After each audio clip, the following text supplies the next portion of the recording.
Сәлем достар, бұл мен Аяулым. Біз қаламыздың Қара шаңырағы номер 8 гимназиясының 2023 жылғы түлектеріміз. Алтын ұя мектебіміздегі соңғы жыл біздің балалық шағымыздың ең керемет сәттерінің бірі. Сол сәттердің қызықты өтуі өзімізге байланысты. Түлектер мектеп оқушыларының үлгі тұтатын, бой түзейтіндей деңгейде болуы керек.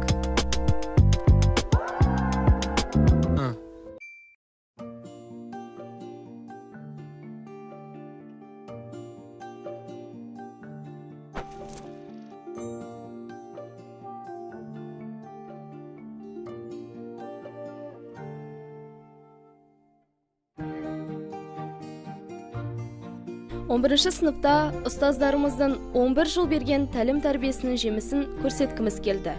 Қасиетті Рамазан айында ораза ұстаған мектеп ұстаздары мен оқушыларға ауызашарға су мен құрма тараттық. Бұл біздің шын ниетіміз бен ыстық ықыласымыздың кішкентай бөлігі ғана деп түсінгенін қаладық. Ұстаздарымыз да баталарын беріп, ақ тілектерін жаудырды. Ниеттеріңе жетіңдер, жақсы Қазақстанның маманы болыңдар. Рахмет, қабыл болсын. Опытыны жақсы тапсырыңдар, сәттілік бар, өмірде сәтті болсын өмірлері. Ойдағыдай жоғарғы балымен бітіріңдер, сендерге сәттілік, биіктен көрінеді. Біз Жезқазған қаласының номер 8 гимназиясының 11 А сынып оқушылары 2023 жылдың 9 сәуірінде Рамазан айы қарсаңында Жезқазған қаласындағы мұқтаж отбасылардың біріне көмек береміз деп шештік. Бізбен бірге болыңыздар.